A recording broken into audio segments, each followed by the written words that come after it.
오늘 이 시간은 영원 무궁한 영광이라는 제목으로 말씀의 은혜를 나누도록 하겠습니다. 오늘 본문에 나오는 교회는 에베소 교회입니다.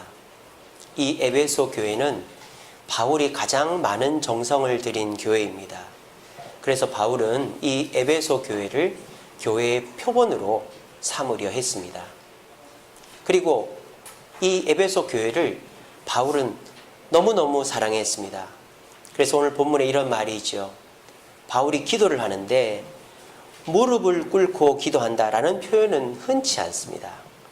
바울은 이 에베소 교회를 위해 내가 무릎을 꿇고 기도할 정도로 너희가 축복을 받기를 원한다라고 사랑을 표현하는 것입니다. 그리고 이 에베소 교회에 내려지는 축복, 바울이 바라는 축복이 무엇입니까? 21절에 보면 교회 안에서와 그리스도 예수 안에서 영광이 대대로 영원 무궁하기를 원하노라. 아멘이라고 그랬습니다. 성경에서 아멘이 붙은 것을 우리가 송영이라고 그랬죠. 송영. 송영은 뭡니까? 지극히 높은 찬양이다라고 그랬죠. 그래서 우리가 시편에 보면 송영이 나오죠. 그래서 하나님께 영광을 돌리거나 은혜를 갈구할 때에 이렇게 아멘이라는 것을 붙여서 간절함을 극대화하는 것이죠. 그러니까 바울은 이 에베소 교회가 복받게 하려고 무릎을 꿇고 기도하고, 그리고 하나님의 영광이 이 교회에 영원무궁하도록 송영으로 기도하고 있는 것입니다. 그럼 이 바울은 이 에베소 교회를 어떻게 사랑했는가? 첫 번째로는 이 에베소 교인들이 말씀의 열정이 너무너무 강했기 때문입니다. 에베소 교회는 바울이 3차 전도 여행 때 세운 교회입니다. 그런데요, 3차 전도 여행을 바울이 몇 년 동안 했는지 아십니까? 5년 동안 했습니다. 5년 동안 이 소아시아 지역을 다 돌아보고 그리스 땅까지 5년을 돌아보았는데, 그 중에서 절반을 2년 3개월을 머물렀던 도시가 바로 에베소 교회입니다. 바울은 왜 에베소 교회에 2년 3개월을 머물렀는지 아세요? 에베소 교인들이 너무 이뻐가지고. 뭐가 이뻤느냐? 말씀을 너무 좋아하는 거예요. 바울이요, 처음에는 3개월 동안 회당에서만 말씀을 전했습니다. 회당은 안식일만 합니다. 안식일날 사람들이 미어 터지고 말씀 들으려고 난리가 난 거예요. 그러니까는 따로 공간을 빌렸습니다. 두란노 소원이라는 강의실을 빌려가지고 2년 동안 강의를 하는데, 주석을 보니까 아침 11시부터 오후 4시까지 매일 강의를 해도 사람들이 미어 터질 정도로 말씀을 사모하는 교회가 에베소 교회였다는 거예요. 그러니까 바울이 안 사랑할 수가 없죠. 그렇게 해서 말씀을 들은 이 에베소 교인들이 어떻게 됐느냐? 사랑이 넘쳐나는 거예요. 처음에는. 그래서 서로 도와주고 섬기고 말씀대로 실천하니까. 그리고 그 사랑의 대표적인 예가 무엇입니까? 바울이 3차 전도 여행을 끝나고 예루살렘으로 돌아갈 때입니다. 그런데 이 바울이 에베소에 들를 시간이 없는 거예요. 그래서 에베소하고 거리가 떨어져 있는 여기 밀레도라는 곳으로 이제 갑니다.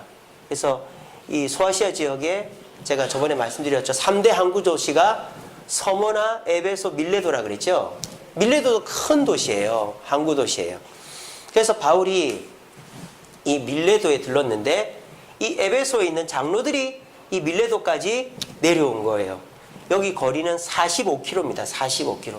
짧은 거리가 아니죠. 그런데 여기 와서 바울의 말씀을 듣고 서로 눈물의 작별을 하게 된 것입니다. 장로들이 이렇게 사랑이 넘치는데 그 교회 성도들은 오죽하겠습니까? 이처럼 에베소 교회는 사랑이 넘치는 교회였어요. 그러니까 이 바울이 이 에베소 교회를 특별히 챙기는 겁니다. 왜 특별히 챙기느냐? 엘리트들은 다 여기로 보내는 거예요. 엘리트들은. 제가 30사단에서 군생활을 했습니다마는 육군에서 승진할 사람은 30사단을 다 거칩니다. 왜냐하면 최신식 사단이고 수도권 방위 사단이기 때문에. 그런 것처럼 사도 바울이 검증하거나 훌륭한 일꾼 만들려면 꼭 이 에베소 교회를 보내는 거예요. 에베소 교회를 첫 번째로 사역했던 사람은 아볼로죠. 이 아볼로는 이제 예수님을 제대로 믿기 전부터 이 에베소에서 사람들을 키웠어요. 그런데 아볼로가 사람들을 모아서 말씀을 가르친다는 소식을 듣고 바울이 누구를 보냅니까? 브루스길라와 아굴라를 보내죠. 그래서 이 브루스길라와 아굴라가 아볼로를 가르치고 이 에베소 교회에 베이스 작업을 해놨어요. 그리고 3차 전도여행 때 가서 제자들을 불러 모아가지고 에베소 교회를 개척을 한 겁니다. 그러니까 에베소 교회는 맨 땅에 헤딩한 게 아니라 아볼로의 헌신이 들어가 있었던 교회예요.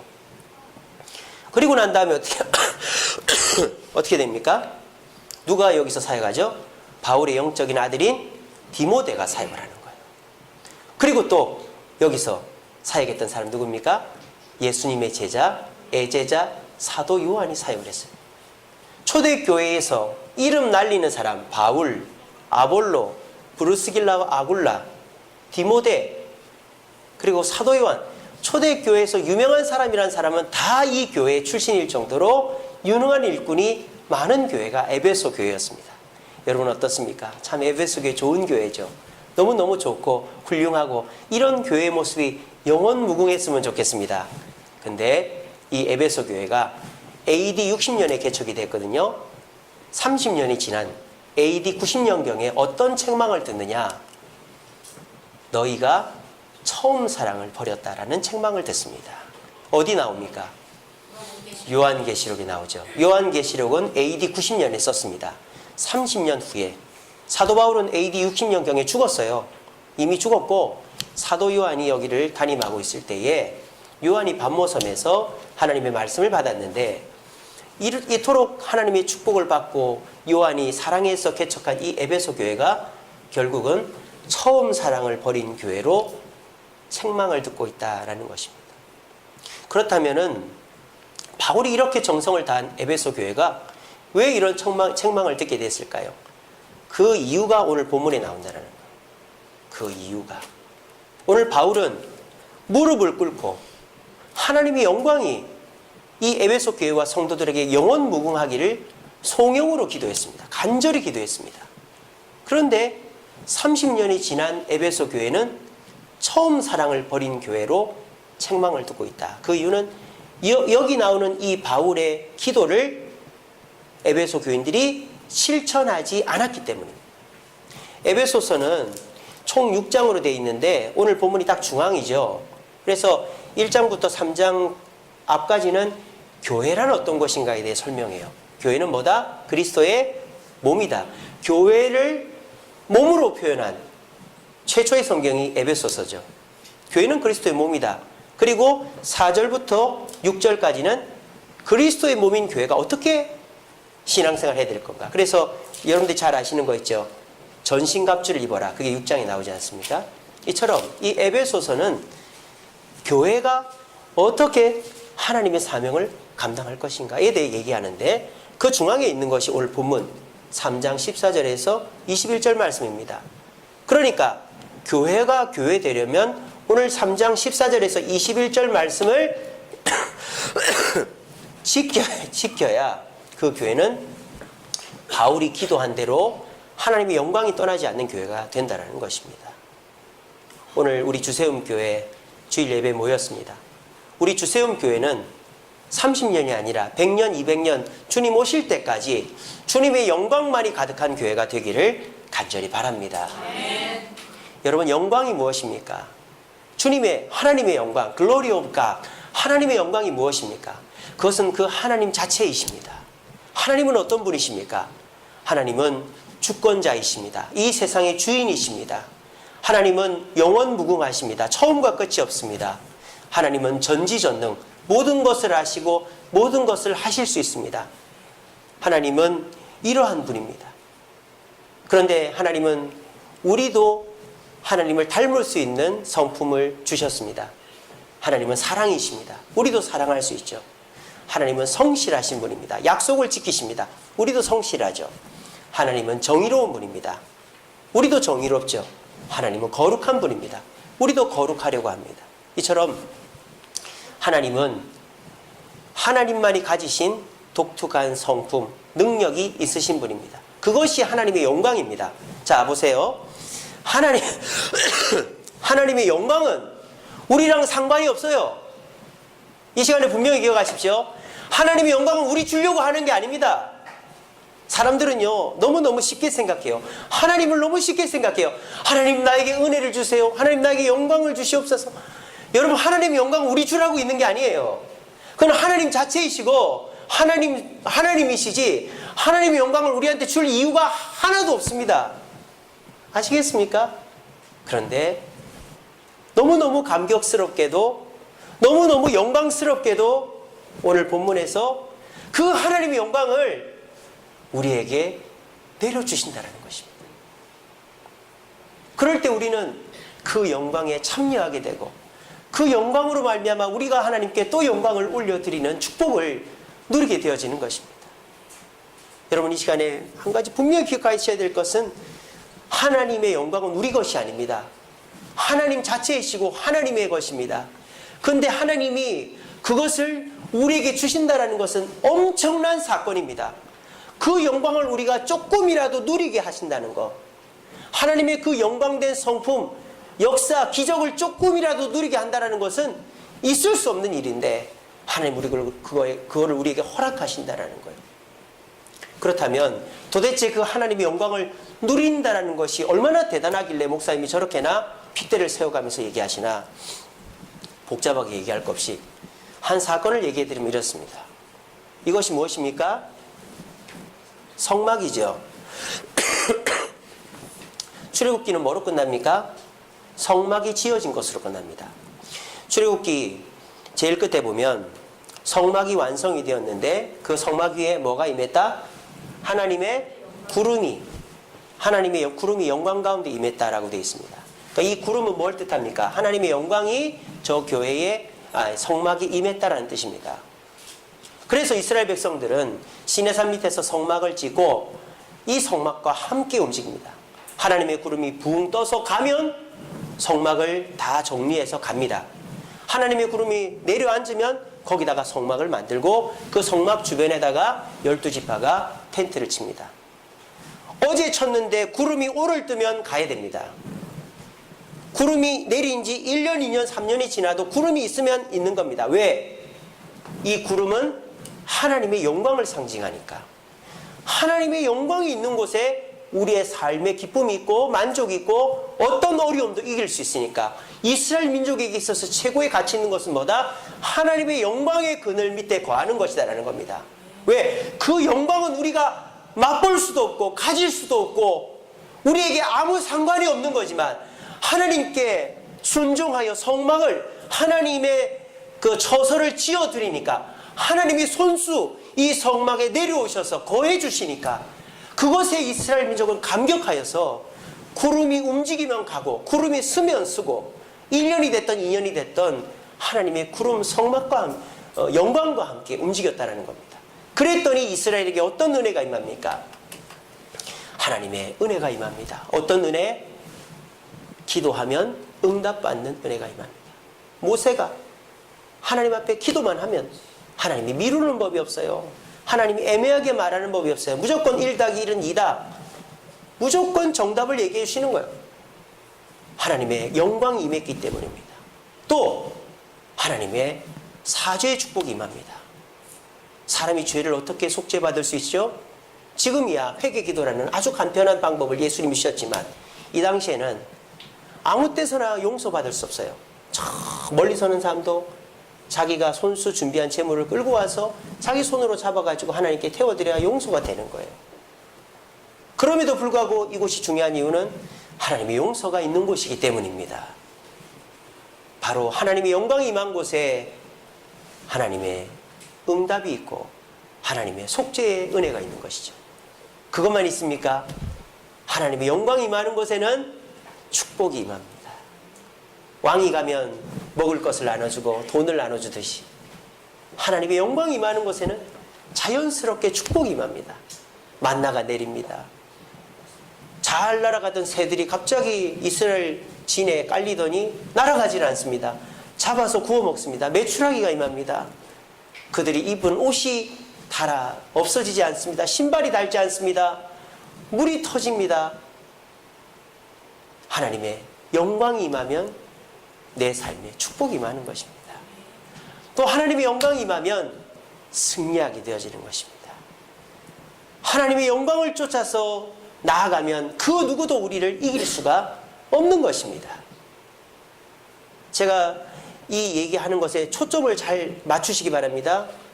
지금 은혜나 축복이나 승리가 중요한 것이 아니라 하나님의 영광이 중요하다는 겁니다. 그리고 그 영광은 우리 것이 아니라는 거예요. 그 영광은 나와 아무 상관이 없는데 하나님 우리를 사랑하셔서 그 영광을 내려주신 것이고, 그리고 그 영광의 그늘 아래 있는 자는 은혜와 축복과 승리를 경험하게 된다. 순서를 잘 기억하시기 바랍니다. 그러므로 우리 인생의 가장 중요한 것은 뭐다? 하나님의 영광의 그늘 아래 있는 것이다라는 겁니다. 오늘 이 자리에 모이신 모든 성도님들이 하나님의 영광의 그늘 아래서 하나님이 주시는 은혜와 축복과 승리를 누릴 수 있게 되기를 간절히 바랍니다. 사도 바울은 그것을 에베소 교회에게 선물한 것입니다. 왜? 그만큼 사랑했고 믿었고 그만큼 내가 세운 개척한 교회들의 모범이 되어주기를 바랬기 때문에. 그런데 이 에베소 교회는 30년이 지난 이후에 처음 사랑을 버린 교회로, 먼저 된 교회임에도 불구하고 나중된 교회로 전락해버리고 말았다는 것입니다. 오늘 이 시간 하나님의 영광의 그늘 아래 있지만 그 영광의 은혜와 축복과 승리를 경험하지 못하고, 또는 하나님의 영광의 그늘 아래 오는 것 자체를 귀찮아하거나 이 영광의 그늘 자체를 오해하고 있는 분들 이 자리에 계실 수 있습니다. 오늘 이 시간 우리에게 있어서 그 하나님의 영광의 그늘 아래 거한다라는 것이 무엇인가에 대해서 지금부터 말씀드리겠습니다. 그 말씀을 잘 들어보시고, 그렇구나, 그렇게 하면 내가 하나님의 영광의 그늘 아래서 하나님이 주시는 은혜와 축복과 승리를 누릴 수 있겠구나 하는 것을 깨달으시고, 우리 모두 하나님의 영광의 그늘 아래 주님의 축복을 받아 누리는 저와 여러분 되기를 간절히 바랍니다. 자, 오늘 사도 바울은 하나님의 영광의 그늘 아래 에베소 교회가 머물려면 첫 번째로 이렇게 해야 된다고 말했습니다. 성령으로 속사람을 강건하게 하라. 16절에 나오죠. 그의 영광의 풍성함을 따라 그의 성령으로 말미암아 너희 속사람을 능력으로 강건하게 하시오며. 하나님의 영광은 눈에 보이는 것이 아닙니다. 우리는 눈에 보이는 그 어떤가가 이루어지면 하나님의 영광이 임하고 하나님이 나를 사랑한다고 생각합니다. 성공하고 인기 얻고 건강하면 하나님의 영광이 내게 임하여 은혜와 축복과 승리가 내 삶 속에 있다라는 착각을 합니다.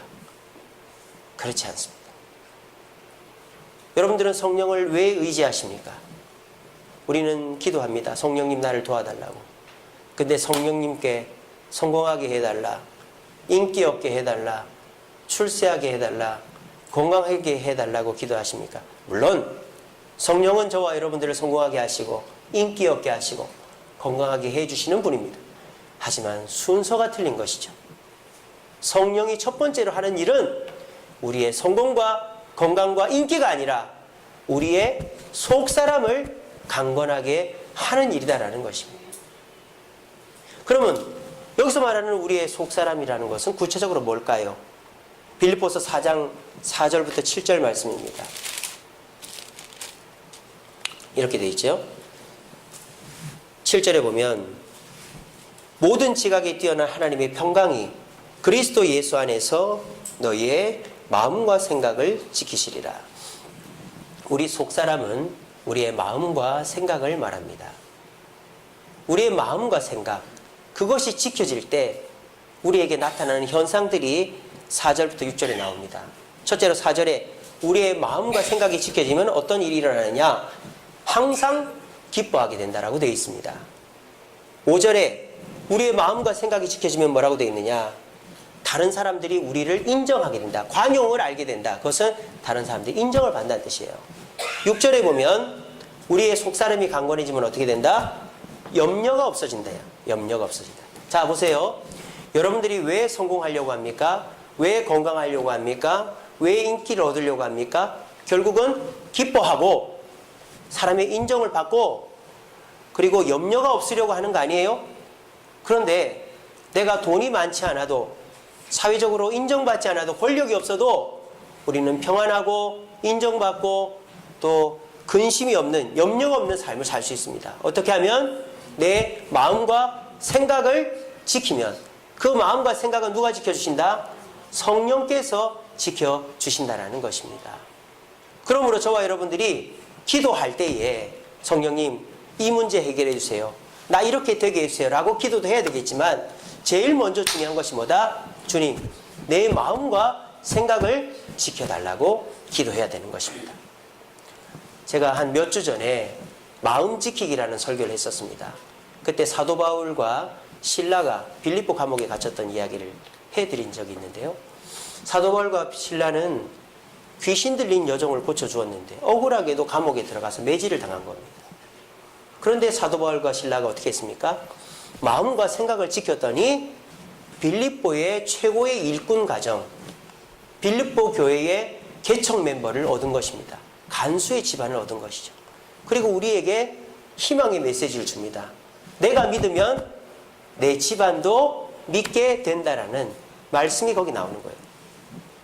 사도 바울이 어떻게 해서 그 감옥에서 나와 그 간수의 집안을 구원할 수 있었습니까? 그거는 마음과 생각을 지켰기 때문입니다. 성령으로 인하여. 그래서 제가 세 가지를 말씀드렸습니다. 마음과 생각을 지키는 방법. 첫 번째로는 원망과 불평을 하면 안 된다. 여러분들이 아무 잘못이 없고 누군가가 나를 괴롭히는 한이 있더라도 그 사람을 절대 원망하고 불평하면 안 된다라는 거예요. 그 원망과 불평이 있는 순간 마귀가 틈을 타기 때문에. 그리고 우리가 찬송을 해야 된다. 찬송과 기도를 해야 된다. 내 입으로 주님을 찬송하고 고백할 때 그 찬송의 가사가 내 삶이 된다. 그리고 뭘 잊으면 안 된다? 사명을 잊으면 안 된다. 사도 바울이 그 감옥에서 괴롭힘을 당하고 이제 풀려났단 말이에요. 그러면 이제 풀려났다, 좋다, 이게 아니라 내가 거기서 맞고 괴로움을 당하면서 견딘 이유가 빌립보의 교회를 세우기 위한 것이니까, 간수가 이렇게 나를 존경하고 어떻게 영생을 얻겠습니까? 물어보니까 이 사람을 전도해야 되겠다. 그렇게 사명을 기억하면 우리는 우리의 마음을 지킬 수 있는 것입니다. 여러분들이 어떻게 해야, 얼마나 벌어야, 얼마나 성공해야 평안을 누리고 기쁨을 얻고 사람들의 존경을 받겠습니까? 우리나라 최고로 높은 자리에 있는 사람은 대통령입니다. 최고로 욕을 많이 먹는 사람이 대통령입니다. 우리나라에 돈이 최고로 많은 사람이요, 최고로 빚이 많습니다. 여러분 그거 아십니까?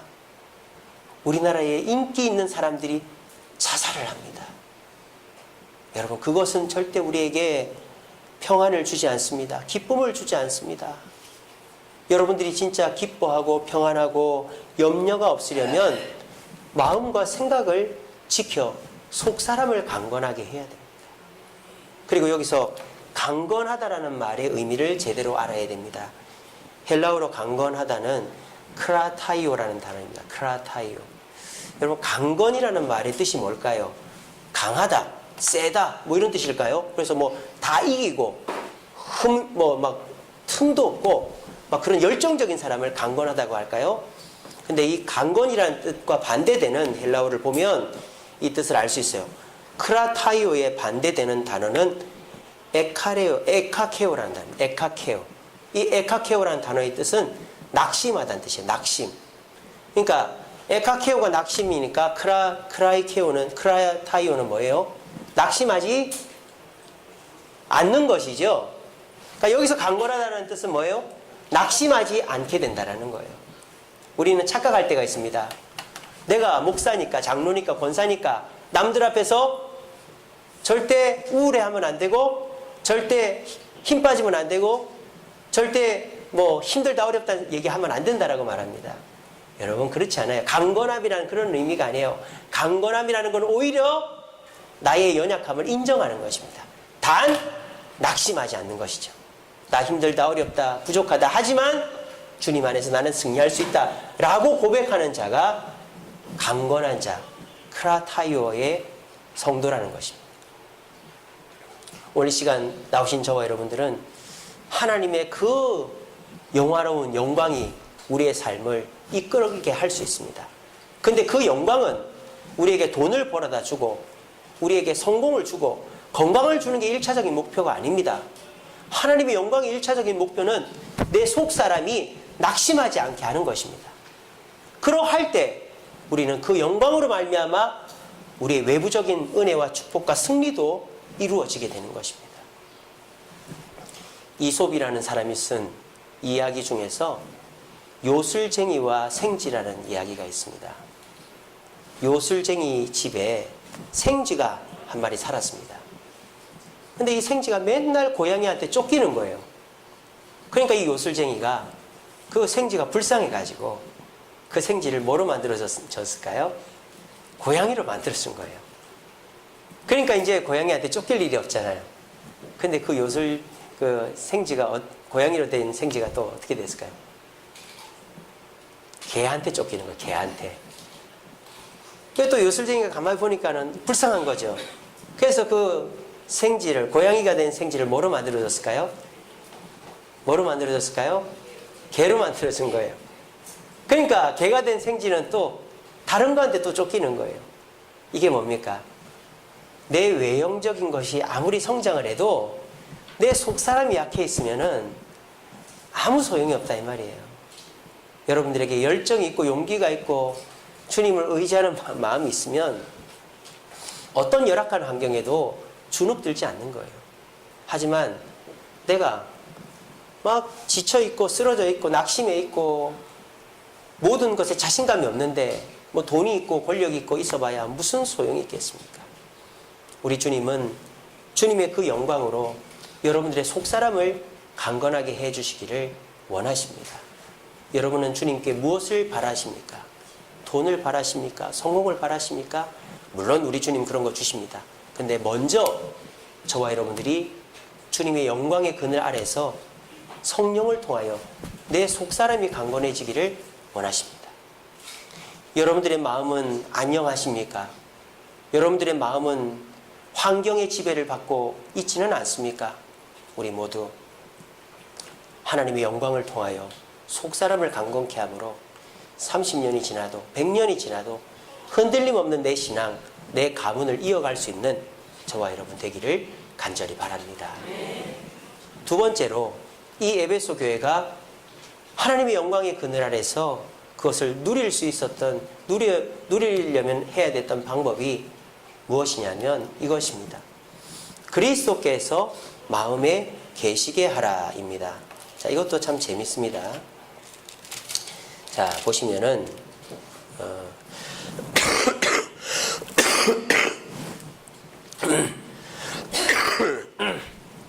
죄송합니다. 17절에 보시면 믿음으로 말미암아 그리스도께서 너희 마음에 계시게 하시옵고라고 되어 있습니다. 우리에게 있어서 하나님의 영광이 임하려고 또 그 영광을 통하여 하나님의 은혜와 축복과 승리를 경험하려면 그리스도가 우리 마음에 계시게 해야 합니다. 자, 그런데 우리에게 있어서 그리스도는 지금 어디에 계십니까? 예수님은 지금 어디에 계십니까? 하나님 우편에도 계시지만 우리 마음에 계시잖아요. 그러면 이미 이거는 이루어진 것이 아닙니까? 그리스도께서 우리 마음에 계시잖아요. 근데 사도 바울은 이미 그리스도가 우리 마음에 계신데 왜 그리스도가 우리 마음에 계시게 하라고 명령을 했을까요? 바로 이 계시다라는 단어가 우리말로 하면 있다라는 것이 그냥 있다이지만 헬라어로는 두 가지가 있어요. 계시다라는 것이 헬라어로 파로이케오가 있고 카토이케오가 있습니다. 파로이케오도 계시다, 카토이케오도 계시다입니다. 그런데 의미가 달라요. 파로이케오는 일시적으로 있는 것을 파로이케오라고, 카토이케오는 영구적으로 있는 것을 카토이케오라고 합니다. 그럼 여기서 그리스도께서 마음에 계시게 하라 할 때 이 계시다라는 단어는 파로이케오일까요? 카토이케오일까요? 두 번째죠. 파토이케오인 것입니다. 카토이케오인 것입니다. 그리스도가 너희 마음속에 영구히 있게 하라는 것입니다. 그러면 이 초대교회 성도들은 신앙생활을 하면서도 그리스도가 우리 속에 그들 속에 영구히 계셨단 말입니까? 계시지 않았단 말입니까? 계시지 않았단 말입니다. 자, 그럼 여기서 문제가 되는 게 하나 있습니다. 성령은 우리 마음을 떠날 수도 있습니까? 예수 믿다가 예수님이 우리를 떠나고 버리고 갈 수도 있습니까? 순복음에서는 그렇게 가르칩니다. 순복음에서는 성령은 우리 속에 왔다가 떠난다고 말합니다. 죄를 짓고 하면.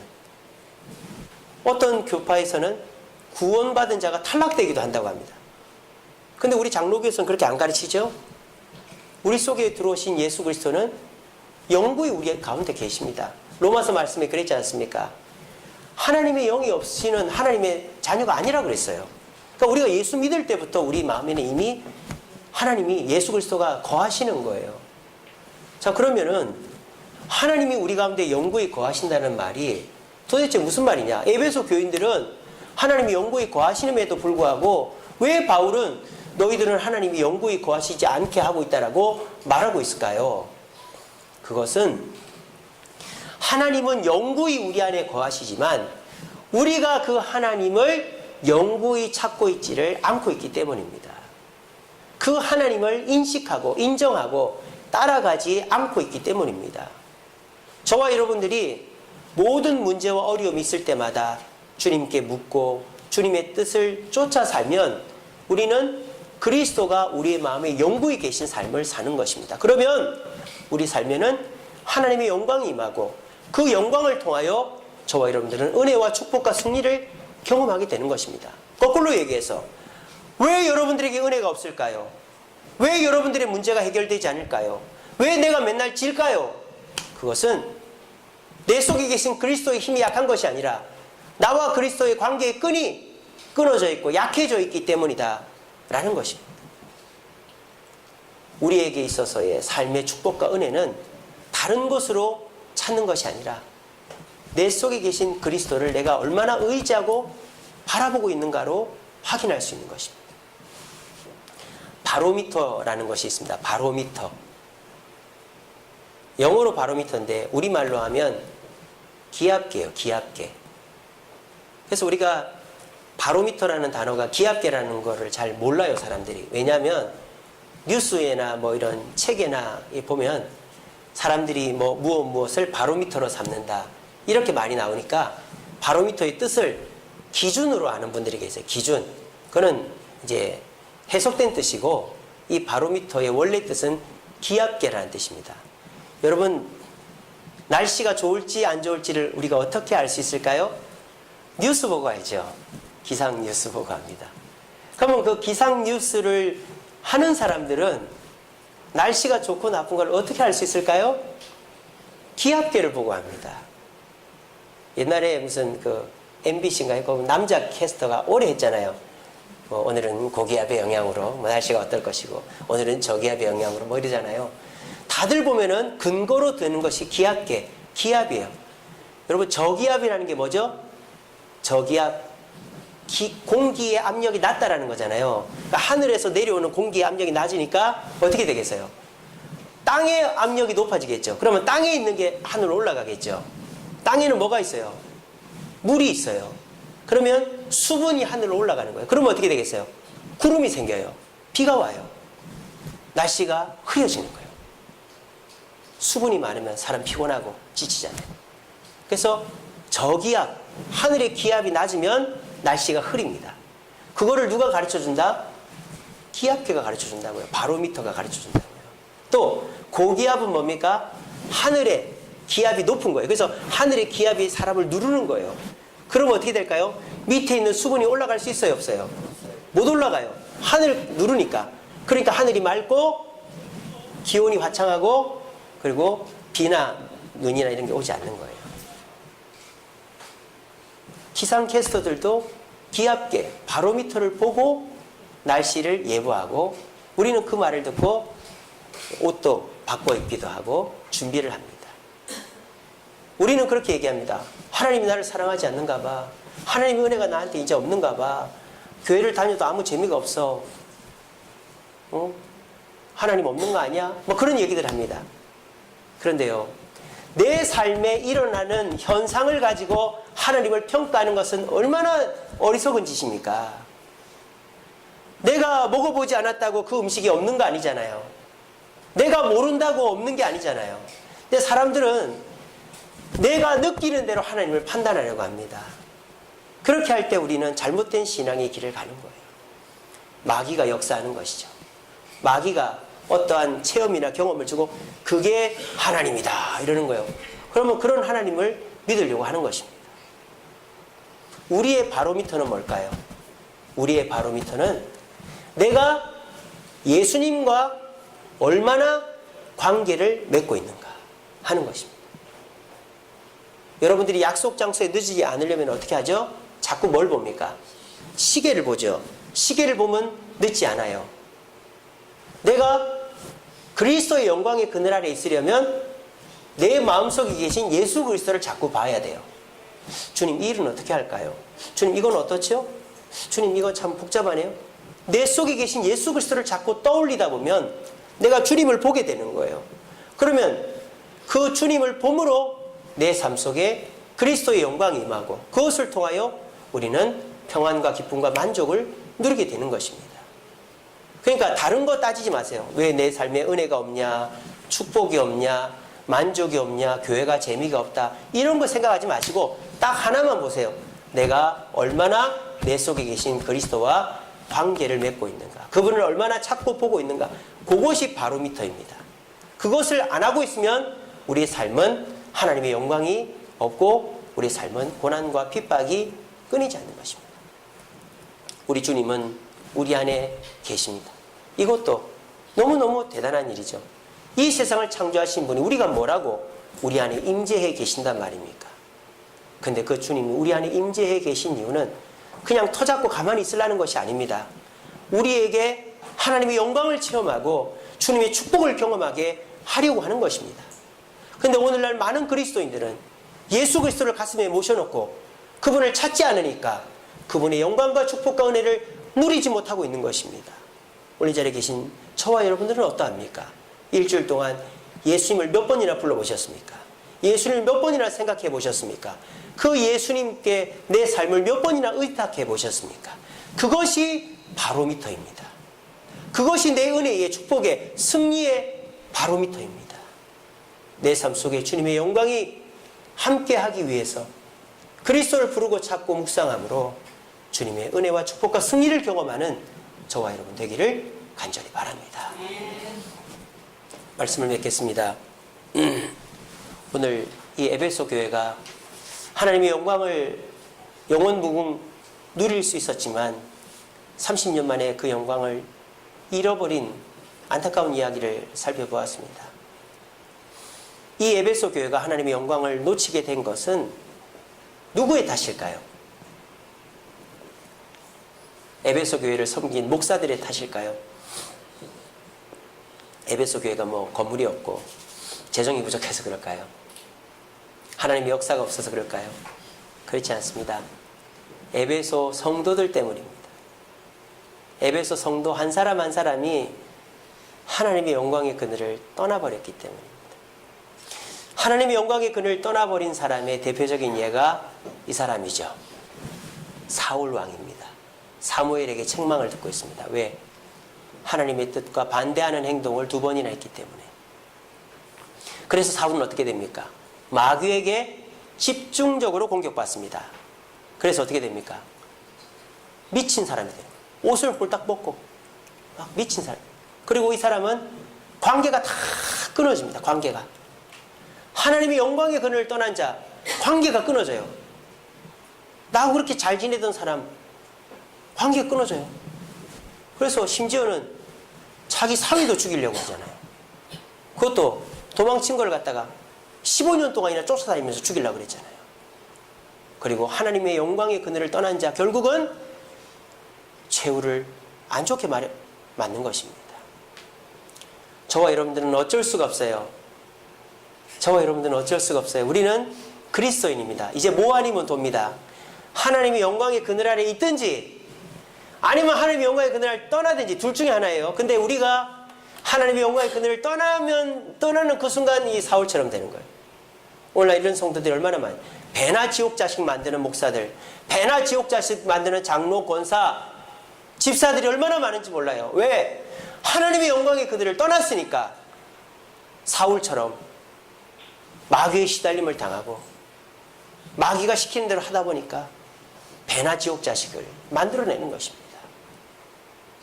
이 주세움교회가 하나님의 영광이 머물 수 있는 그리스도의 몸이 되려면 남 탓을 해서는 안 돼요. 에베소 교회가 왜 처음 사랑을 버렸습니까? 자기가 배운 말씀으로 남을 정죄했기 때문입니다. 남을 정죄하는 자, 그리스도의 영광이 떠나게 될 것입니다. 그래서 사도 요한은 이 에베소 교회에게 뭐라고 그랬습니까? 처음 행위를 가지라고 했습니다. 그 처음 행위가 뭡니까? 예수 그리스도를 가슴에 모시고 그분 뜻대로 살던 곳으로 돌아가라는 것입니다. 우리도 마찬가지입니다. 우리가 말씀을 많이 알고 직분을 맡고 봉사를 많이 하는 거 중요하지만 그것을 가지고 남을 판단하고 남을 정죄한다면 그것은 주님의 영광의 그늘을 떠나는 것이 되고 이 사울왕처럼 마귀의 시달림을 당하다가 사람과의 관계가 다 끊어지는 비참한 최후를 맞이하게 되는 것입니다. 그리고 내 지식과 경험이 쌓여가면 쌓여갈수록 그것을 가지고 남을 정죄하고 판단하다 보니까 그리스도와 멀어지는 사람이 되는 것입니다. 오늘 이 시간 우리 자신을 돌아봅시다. 제가 주세움 교회입니다. 우리 장로님들이, 권사님들이, 집사님들이, 성도님들이 주세움 교회입니다. 이 주세움 교회에 하나님의 영광의 그늘 아래 있는 사람이 많아지면 많아질수록 이 교회는 그리스도의 영광이 충만한 교회가 됩니다. 하지만 나 하나쯤이야 하며 그리스도의 영광의 그늘에서 이탈하고 내가 원하는 대로 산다면 이 교회는 점점 그리스도의 영광이 사라지는 교회가 되고 말 것입니다. 모두의 역할이 중요한 것이죠. 우리 모두 그리스도의 영광이 머무는 내가 되고 그리스도의 영광이 머무는 주세움교회를 만들어갈 수 있기를 바랍니다. 그러기 위해서는 내 속사람을 강건하게 해야 됩니다. 예수 그리스도를 쫓아 성령의 인도함을 받아서 환경적으로 어렵고 힘들어도 기쁨과 평안과 만족을 누리기 위해서 내 마음과 생각을 지키는 저와 여러분들이 되기를 바랍니다. 그리고 저와 여러분들이 내 마음속에 그리스도가 계시지만 그분을 찾지 않고 의지하지 않는다면 그 그리스도는 결과적으로 우리 속에서 아파하고 계시는 것입니다.